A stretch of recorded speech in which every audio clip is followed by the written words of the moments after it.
Hi guys, and welcome to Mom Babes, where every mom is a babe. And if you're like, Christina, I don't feel like a babe because I haven't threaded my lip in forever, so I have like an actual mustache. So don't look too closely, guys. But if you feel that way, this channel is especially for you. As moms, we don't always have it all together. I don't have it together, you don't have it together, but we can all be here together. I make videos for moms who are creatives, and if you're like, dude, I'm not a creative, that's a lie, because raising a live human being is the most creative thing that there is. I would love it if you guys would subscribe and ding the bell and come hang out with me because it's so much fun having you here. So if you haven't done it yet, go ahead, it takes 2 seconds. Today, I am very excited to talk about this topic. I kind of want to inspire you to do something that comes naturally for me because I'm a writer, but it may be a little out of your comfort zone, but I still think it's something worthwhile, and that is to write letters to your kids. This idea was inspired by a couple things. My grandma wrote me a letter when I was first born. I was a baby. I think I was like 2 weeks old because she was traveling and wasn't able to be there for the birth, so she wrote me this letter, and I still have it today. And it's this beautiful handwritten letter, you know, back when people wrote in cursive. I keep it on my desk, and it's just something that's really special to me. I thought that was super cool. So I kind of took that idea with, you know, writing a heartfelt letter to the next generation, or if you're a grandparent, to your grandkids. Something that I did when I got married or when I was single, like something that helped me be patient while I was waiting to meet Austin and get married, was I wrote a journal to him, which was basically a journal of love letters. On our wedding day, I was able to give it to him, but it was just a compilation of everything that I was feeling, how I was waiting for him, what I was excited about. Basically, it helped me process. I was like, why don't I do a journal for our kids? No matter what age your kids are, you can write a letter to them today. I started writing to the kids during pregnancy, but it doesn't matter how old they are, they're always going to appreciate it. And obviously my kids, I have a 3-year-old and a 1-year-old, they can't read them anyway, so it's going to be for their futures. Even if you have adult children, I think a lovely handwritten letter is very nice. Yes, it's good to do the, hey bud, happy birthday, love mom and dad, like that's fine too, but something that is a little more detailed, a little more heartfelt, I think can be a really special thing for your kids. I also think it is really cool that you actually handwrite something. That's something that we don't really do much anymore.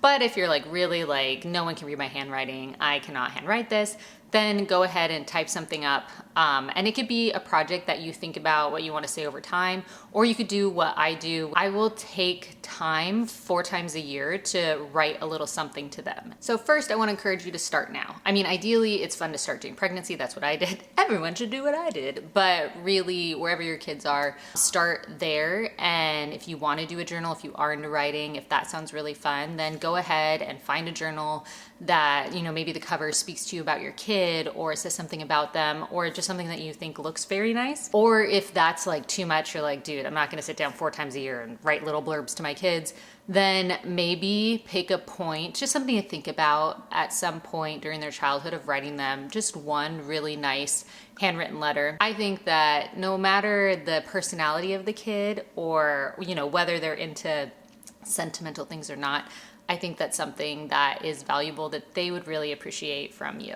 Let's talk about what to write.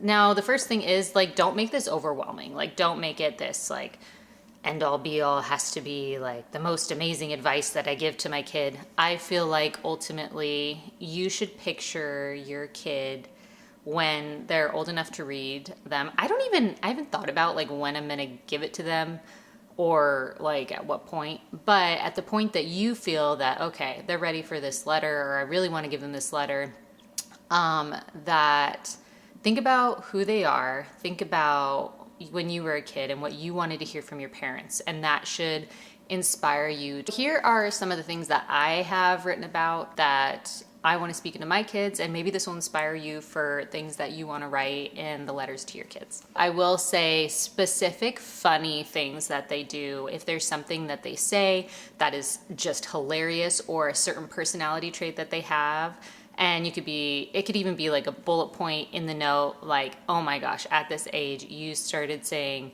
so my 1-year-old says more, like when he wants more food, or food, like this very drawn out, like question mark. Whereas my first started talking more like basketball. So he would be like, and then the other one does this thing. So that's something that I just thought was silly and fun. And so I put that in there as, you are now saying this, but not in like more, like more. So that's something that I would put in there. Or if there's a like funny memory, you know, toddlers say hilarious things, you can go ahead and put that in. So, but make it specific. That's more interesting, is when it's specific, like on this day at Christmas, this is what happened. And do a little descriptor of like, you said this, then we said this, and everybody laughed, or whatnot. I also talk about moments when I'm proud of them. Obviously, they're still really young, but even my 3-year-old will say things or do things that inspire me. And so I'll write, I'm really proud of you, and this is why. As they get older, these traits will be easier to pick out. Also, speak life to the things that they are good at. Gosh, you are so brave. And then a specific example is always good too. You stood up for your friend, even though it was uncomfortable, and that's so brave. Like picking out these traits in them while they're young, and when they're older, sometimes they forget about these things and they'll go, oh, I guess I am brave, you know? And so it's something to encourage them. So we probably, in this letter, is not a good time to be like, this is all the advice I have for you for your whole life. Maybe like 1 or 2 pieces of advice, but I think the intention should be more like, hey, I love you. This is what I'm proud of you for. These are the things you're really good at. Like something that's very, very encouraging. Because I don't think it would be super fun to read a letter like, here's the didactic paragraph of my theory on parenting. I mean, I don't know, maybe some kid would think that's interesting, but like I said, think about what you would want to hear from your parents, and that should help inspire you as well. I will do little doodles or like stick figure drawings. Like if it's them throwing balls, I'll do little stick figures of throwing balls like in the corner, because I am doing a journal. So it's like, this is mom's drawing. Guys, I cannot draw like a 5th grader is better than me, or maybe even a kindergartner is better than me at drawing. So it doesn't have to be cool, but it's like, oh, mommy did this funny thing. And as I look at it, I'm like, oh, that's cute that I have this silly little drawing in there. And that makes it kind of fun. The other thing I write about are things that I really love, memories that I have with them that really stuck out to me. Going places or doing seasonal things or some of our traditions, my perspective on them growing up. Just for funsies, to give you an example, I'm gonna read just a tiny little excerpt from one of the entries. It's only like half a page. And like I said, I'm doing them periodically, just like little paragraphs a few times a year. So it's not, like I said, don't make this overwhelming. Don't make it a project. Just as you're inspired, as you can do it, go ahead and pick up the journal and write. This is an example of about how long I mean, do whatever, but this is what I do. Oh, darling, potty training you has been tiring on your mother. You are quite resistant and only motivated by treats, if at all. I tell myself this strong will of yours will be used for good as you try to take your brother's toy. Even amidst the toddler moments, you randomly turn to me and say, I love you, mommy, or we'll have a sweet laughing moment, and the next you will burst into vicious tears about wanting to push the button to open the garage door. Ha! You have a way of making me laugh, and the next moment making me take a long, deep breath. I hope that you do have big dreams, like this journal says. On the front it says dream big. We'll live them. I hope to teach you to celebrate failures on the way to your dreams, something I learned too late in life. I was always so disappointed with all my failures instead of learning from them. They are a part of life. One cannot succeed at all things always. Be encouraged by this. Also, be nice to your brother. Other things that I did do was I put some scriptures in there that I thought were prevalent to them, things that God put on my heart for my kids. And so I think that's kind of cool too, because they're so young right now, for them to read it later on and to see, wow, like this is what my mom felt for me at this age, and this is how it grew in my life. Or, oh, I never thought about myself in that way. That's interesting that she thought that. Anything that you can speak life to, speak positivity to, bring out the traits that are really good, the things they did that you're proud of them for, and how excited you are to be their parent, because when you think about it, each kid is so special and so unique and so individual, and you were given the amazing honor and responsibility of raising them, and you're specific and your kid is specific. And so this is just one little way, writing a little letter. And like I said, you could do the journal if you're a writer, if you want to do it. Don't don't feel any pressure to do it. But at least I think it'd be cool if they had one letter, maybe at some point before they left the house.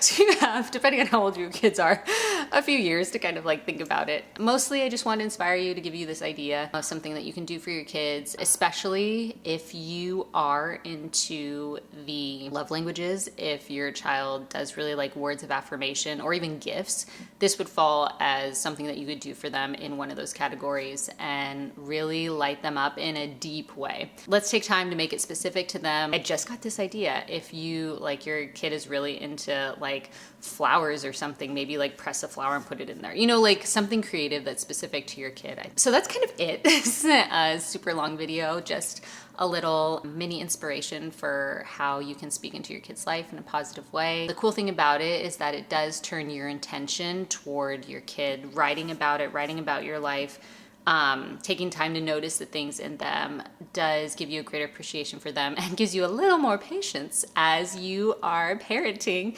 and you're like, oh my gosh, they're so talkative. But isn't it great that they're so talkative? That means, you know, they're very verbal and intelligent and they're probably gonna be a good communicator, even though right now it's a lot of talking.